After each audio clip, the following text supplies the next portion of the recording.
Hey everybody, Nikki Burnett here. My practice Taste Life Nutrition. I'm a functional nutritionist and I practice strategic evidence-based nutrition. For the video today, I wanted to bring in my great friend, Brittany Hopkins. Say hi, Brittany. We've had her on once before. She's the owner of Container Collective Yoga. She's the one that has truly taught me how to practice yoga.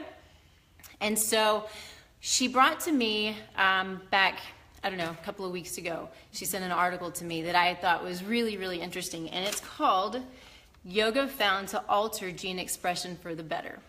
And so I want to talk just a little bit, I want to give a little bit of a background on what it means when they say gene expression and what epigenetics means, which is essentially gene expression. So what we're looking at is we have our genetics, and so our hair is a certain color and our eyes are a certain color, and for the most part those things can't be changed. But on each gene, what you'll see, well, you probably won't see it, but what's on there is going to be a place, and it's called a polymorphism. There are lots of these polymorphisms. These have the ability to be turned on and off. And so in most cases, well, this can be good and it can be bad. And so they can be turned on and off due to the diet that we eat, exercise or lack thereof, or too much exercise, our environment, our toxic load, stress levels, things like that.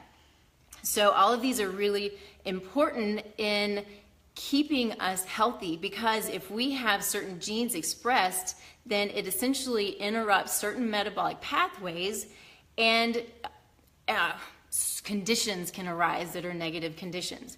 And so in this article, what they showed was inflammatory markers were decreased due to yoga.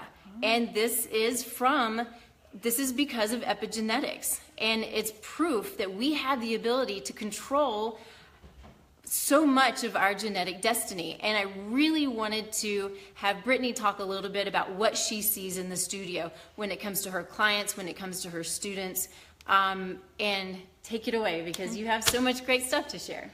Well, I just thought it was super interesting because I've seen it for years. I've been teaching yoga for coming up on 10 years now, and people come into the studio and I first meet them and you can tell that they are, overworked and tired, and just the health is not in the ideal condition. But over a few months of consistent yoga practice, their whole demeanor changes. And they say yoga is a stress reliever, but it's interesting because we are a Power Vinyasa yoga studio, and we actually cause a little bit of stress during stress. A little bit of stress is okay during the class. But after a few months, their whole demeanor is changing, and I was just like, I know what it is. They're showing up on their mat, and it's therapeutic in the sense that they're so focused on what's happening on their mat, and that's the induced stress part. Like, I put you in a pose that is so challenging you can't think about anything else. And we cuss you a little bit. Yeah, you can. I've been sworn at in yoga classes. But yeah, we put you into a challenging pose, or we put you upside down, or you lunge this way and you twist that way and you stand on one leg, and we're doing all this stuff to put your body into a really full, healthy spectrum of movements. And over the course, and especially through teacher trainings, when people are really, really being consistent with their yoga practice, their whole demeanor changes. And we have one client that we share in particular that it's been fun because I see him on the yoga mat and you see his nutritional end of things, and you can see that transformation. Yeah. So it's really fun to have this article confirm that what we're doing is really, really good for people on a genetic level. It's science. I mean, it's true science, whereas if we will take care of our body, not just the physical, not just going to the gym for 4 hours a day, because that actually is inflammatory and is going to negatively affect gene expression. But movement and taking care of your body and meditating and yoga, it may be Tai Chi, whatever it is, that it's bringing calm to your mind, because it's that so much of that calm as well as the physical activity that is positively influencing your epigenetics and creating health and bringing stress down. Cortisol is a normal, natural part of the body, but if it's chronically high, it's inflammatory, it's catabolic, it will break you down. And those of us, Brittany and I are both entrepreneurs, and there's a lot that goes with it. Many of you are as well, so much more than I ever expected.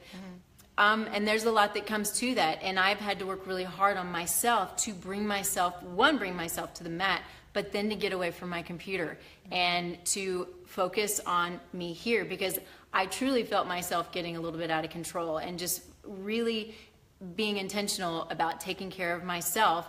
And I know Brittany went through the same thing early on. I was there and I witnessed it, and it's been an amazing transformation for her. But to bring got text messages coming in, but to bring that calm as much as possible, it changes the body. It truly changes the body, and it's science. You know, it's here. They're studying this stuff, and it's about as cool as it gets. Yeah. And we've seen. So she does the 23andMe testing.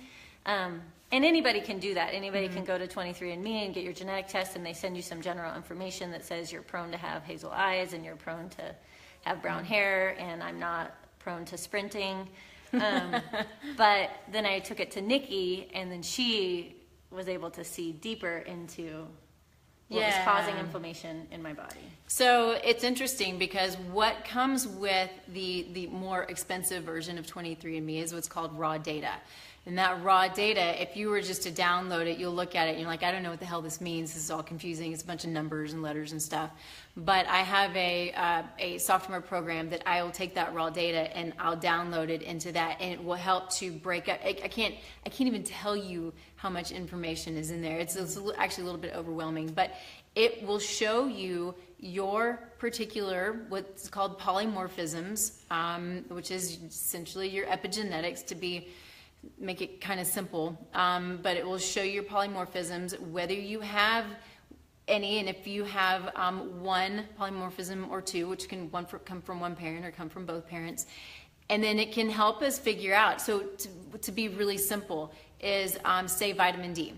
You may have, or I may have, a polymorphism that doesn't allow you to utilize or break down vitamin D, so your levels are constantly getting depleted. Even if we supplement, they may go up, but then they go back down. So we're seeing your D levels by testing, but then we can look at your genetics and we can see, oh, now I know why. It could be that we just are going to have to constantly supplement with vitamin D for certain people, because their genetics is what's dictating their vitamin D levels. And so there are piles and piles and piles of this stuff. But it's really interesting when you see labs or you see somebody's symptoms and then you look at their genetics and you can oh, now I get it, and we can figure out what to do from here. It was really helpful for me. Yeah, good. Yeah. And interesting to know that, so before moving to Colorado, I lived in China. And before going to China, I was relatively healthy, but then lived in Beijing, and some people are not so sensitive to the air and the pollution, and then other people are, and I happen to be one of those. And I think that's what that can trigger polymorphisms, or trigger the epigenetic switches, essentially. Yeah. And so then coming back to the US and opening a yoga studio was a little kind of the same amount of stress, but just different. So it's still just how to calm myself back down so that we could, and do whatever Nikki tells me, eating wise and supplement wise, so that I can be healthy and successful. We're each other's teacher. Just do whatever Nikki tells you. All right. So if you have questions, is there anything you want to add? No? No. Good? Just get on your mat. There you go. Get on your mat. Eat well. But if you have questions, send them to me. Put them on the Facebook page. Post them below. You can go to my website, tastelifenutrition.com. You can go to containercollectiveyoga.com. She has videos. She's got webcasts. What do you have? You've got all kinds of stuff. Yeah, right? we have podcasts that you can do. We have a 40 days program that you can do yoga and meditation, and there's a nutrition journal that's a part of that you can do. And also big fan of essential oils for helping. Yeah, I've loaded up on those the last couple of days. Yeah.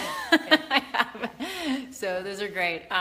She's becoming the wizard of essential oils, as well as Jamie. You saw Jamie back a couple of weeks ago, so she's great as well. So anyway, all right, let us know if you have any questions. I hope this is helpful, and we'll talk to you later. Bye. Bye.